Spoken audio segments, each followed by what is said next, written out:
By the end of this video, you will realize something deeply unsettling.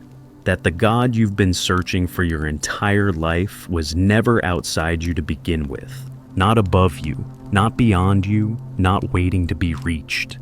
Ibn Arabi discovered that the moment you start looking for God as something separate, you've already missed the truth.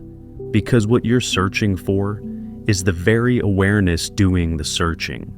From the moment you learned to pray, you were taught a geography of the divine. God is up there. You are down here. Heaven is beyond. Earth is separate. The sacred is somewhere else. And your entire spiritual life is about bridging that distance. You raise your hands in dua. You prostrate toward Mecca. You look to the sky when you call out to Allah. Every gesture reinforces the same assumption. God is external, transcendent, other. But Ibn Arabi discovered something that demolishes this entire framework. The separation is the illusion. The distance is the veil. The search itself is what prevents you from seeing what's already here. Because God was never outside you. Not for a single moment, not even for the space of a breath. Ibn Arabi wasn't inventing a new theology. He was reading the Quran with terrifying literalism. In Surah Qaf, Allah says, "We are closer to Him than His jugular vein." Most people read this as a beautiful metaphor. God is very close. God is intimately aware. God is watching over us. But Ibn Arabi asked a question that changes everything. What does closer than the jugular vein actually mean? Your jugular vein is inside you. It's part of your physical body. There is no space between you and your jugular vein. It's literally you. So, if God is closer than that, then where exactly is the boundary between you and God? Ibn Arabi's answer, there is no boundary, there never was. Not because you've merged with God, not because you've achieved some advanced spiritual state, but because the apparent separation was always a conceptual overlay, not an ontological reality. Here's the structure of Ibn Arabi's argument, and it's devastating in its simplicity. First premise, God is al-Wahid, the one, the only true existence. Everything that exists within or through God's existence. Second premise, you exist. You are aware. You are conscious right now. Third premise, if God is the only true existence and you exist, then your existence must be God's existence expressing itself in the form you call you. Conclusion, therefore, you cannot be separate from God. Separation would require a second independent existence, but Islamic theology categorically denies this possibility. This isn't mystical poetry. This is ironclad metaphysical logic. If there is only one existence and you exist, then you must be that one existence taking temporary form. The feeling of separation, the sense that I am here and God is there, is a perceptual error, not a fact. Ibn Arabi used a metaphor that perfectly captures this relationship. Imagine a mirror reflecting the sun. Now ask, where is the sun in this scenario? The obvious answer is, the sun is in the sky, and the mirror is merely reflecting it. But Ibn Arabi goes deeper. He says, in the experience of the mirror, there is no sun except the reflection. The mirror never encounters the actual sun, only the sun's appearance within itself. Now, here's the radical part. You are the mirror, God is the sun. But the only God you will ever experience is the reflection of God within your own awareness. Not because God is limited to your awareness, but because awareness itself is how God experiences this particular form of existence. You've been taught that you're looking at God from the outside, but actually you're God's way of looking at God from this specific perspective. The mirror isn't separate from what it reflects. The reflection is the only way the sun appears in that particular location. And this is where Ibn Arabi's teaching becomes truly dangerous, because if God is not outside you, then what are you actually doing when you pray? When you raise your hands and call out to Allah, who is speaking and who is listening? If there's no separation, if God is the very awareness within you that's aware of praying, then is prayer a conversation between two beings? Or is it God experiencing God through the form of prayer? Ibn Arabi's answer will disturb you. Prayer is not you reaching toward God. Prayer is God reaching toward God through the temporary form you call yourself. The longing you feel for the divine, that's divine longing expressing itself as you. The devotion you experience in worship, that's divine devotion experiencing itself through your form. You are not separate from God trying to connect. You are God's way of experiencing connection. Let's go even deeper, because Ibn Arabi wasn't speaking abstractly.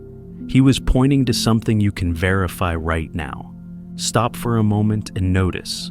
There is awareness happening. You are aware of these words. You are aware of your thoughts about these words. You are aware of the room around you, the sensations in your body, the quality of this present moment. Now, ask Ibn Arabi's question.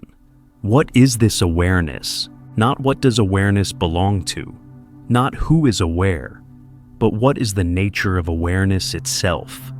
When you investigate directly, not through thinking, but through immediate observation, you discover something shocking. Awareness has no location. It's not in your head. It's not behind your eyes. It's not contained in your body.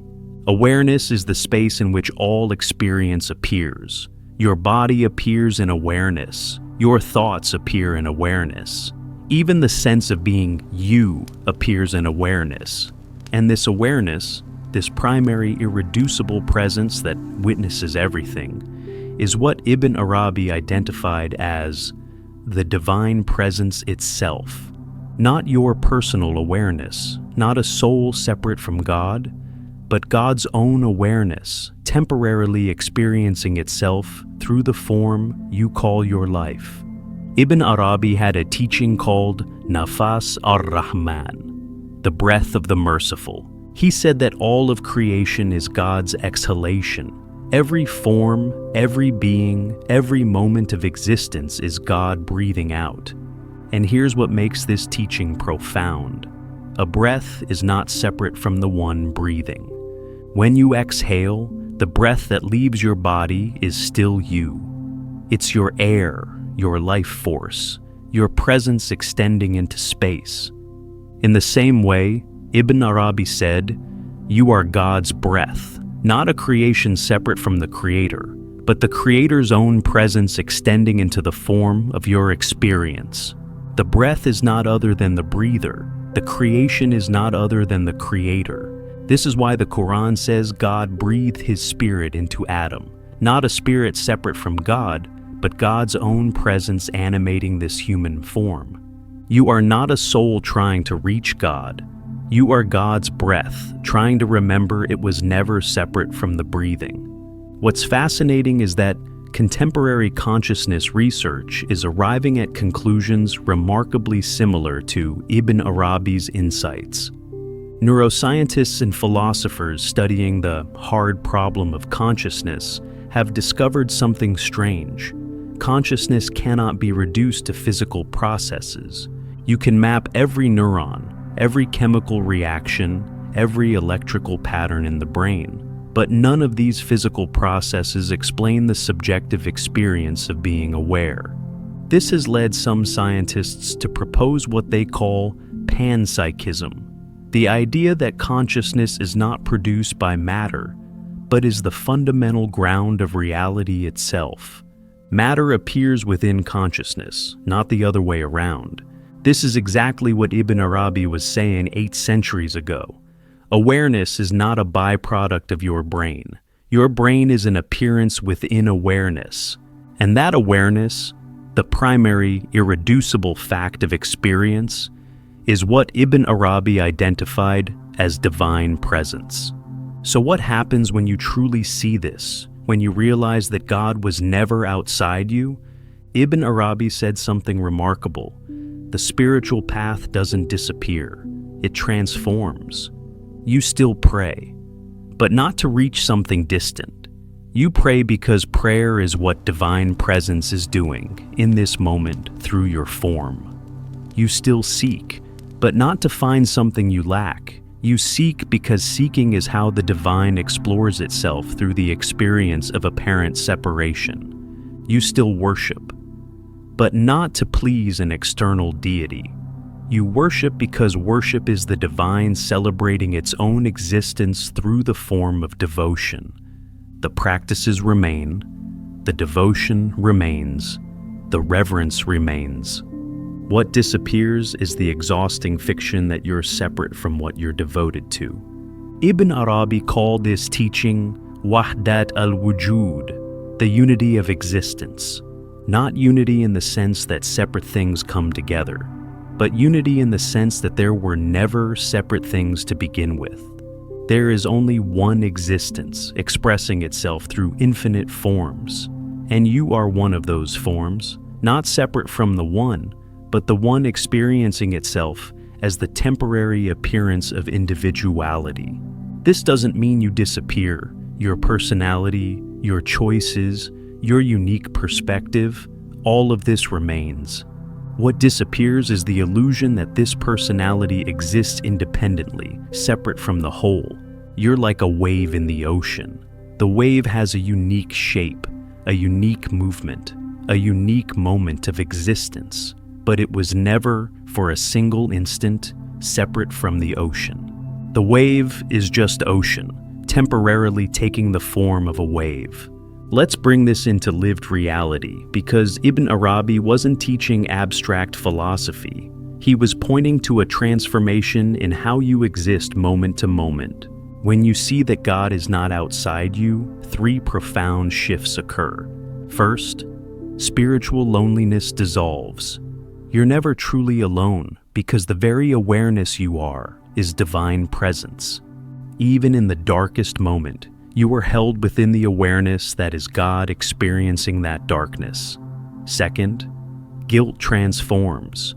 You're not a separate sinner trying to earn God's forgiveness. You're God's own expression, experiencing the full spectrum of human limitation and possibility. What you call sin is part of the divine experiment of experiencing separation. Third, death loses its absolute sting. If you were never separate from God, then death is not the end of you. It's just God withdrawing this particular form back into itself, like a wave returning to the ocean.